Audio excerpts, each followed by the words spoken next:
महात्मा बुद्ध एक गांव में प्रवचन सुना रहे थे। उन्होंने पास हुए लोगों के समीप अपनी मधुर वाणी से सभी को संबोधित करते हुए बताया कि हर किसी मनुष्य को धरती मां की तरह सहनशील तथा क्षमाशील होना चाहिए। क्रोध मानव का ऐसा शत्रु है जो दूसरों को तो हानि पहुंचाएगा, साथ में खुद भी उससे नहीं बच पाएगा। इसलिए क्रोध, ईर्ष्या मानव की सबसे बड़े शत्रु है।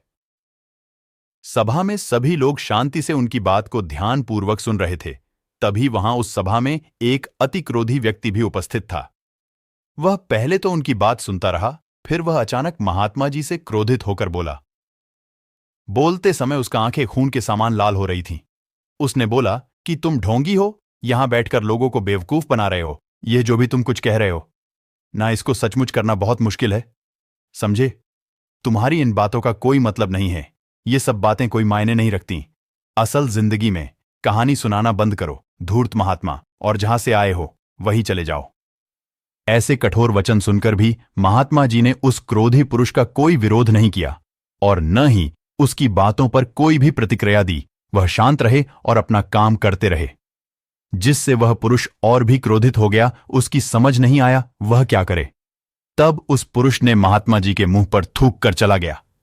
अगले दिन जब उस व्यक्ति का क्रोध शांत हुआ और उसे अपनी गलती का पछतावा हुआ, तब वह आत्मग्लानि में जलने लगा और फिर उसने सोचा कि उस महात्मा से मुझे माफी मांगनी चाहिए। वह महात्मा जी की खोज में उसी स्थान पर गया जहां महात्मा जी कल प्रवचन दे रहे थे। लेकिन महात्मा जी वहां कहां मिलने वाले थे, वह तो अपने शिष्यों के साथ अन्य किसी गांव की यात्रा पर निकल पड़े। वह पुरुष सब लोगों से महात्मा जी के बारे में पूछता उस स्थान पर पहुंच गया जहां की महात्मा जी प्रवचन कर रहे थे। तब उस पुरुष को महात्मा जी के शिष्यों ने उसे उनके पास जाने से रोका, लेकिन महात्मा जी ने अपने शिष्यों को आदेश दिया कि आने दे उस पुरुष को। तब वह पुरुष महात्मा जी के चरणों पर गिर गया, उनसे बोला, मुझे क्षमा कीजिए महाराज। उसने महात्मा जी से पूछा, क्या आप भूल गए हो कि मैं वही जिसने कल आपका इतना अपमान किया था? मैं अपने दुष्ट कृत्य की आपसे माफी मांगता हूं। तब महात्मा जी ने बड़ी शालीनता से उस पुरुष से बोले कि कौन सी बात? तब उस पुरुष ने बड़ी हैरानी से महात्मा जी की ओर देखा। महात्मा जी बोले कि मैं तो बीती बातें वही छोड़ डिहा चाया, क्योंकि बीता हुआ कल कभी वापस लौट कर नहीं आता। इसलिए बीती हुए बातों की वजह से आज और अपना आने वाला कल नहीं बिगड़ना चाहिए। जो हो गया सो हो गया। तुम्हें अपनी भूल का एहसास हुआ, यही सबसे बड़ी बात है। तुम अपनी गलती को मान लिए, सो तुम अब निर्मल हो गए हो।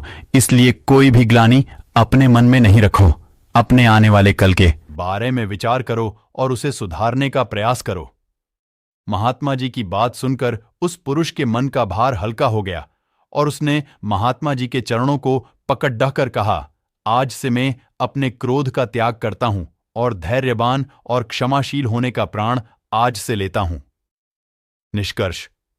तो दोस्तों, हमें इस कहानी से यह प्रेरणा मिलती है कि यदि अपने बीते हुए कल की गलती को लेकर हमें वर्तमान में उसका पछतावा न कर, उस गलती को हमें अपने भविष्य में कभी नहीं करना चाहिए, क्योंकि दोस्तों, बीता हुआ कल कभी लौटकर वापस नहीं आता। तो अगर आपको महात्मा गौतम बुद्ध की इस कहानी से कुछ सीखने को मिला हो तो अपने दोस्तों के साथ इसे जरूर शेयर करें।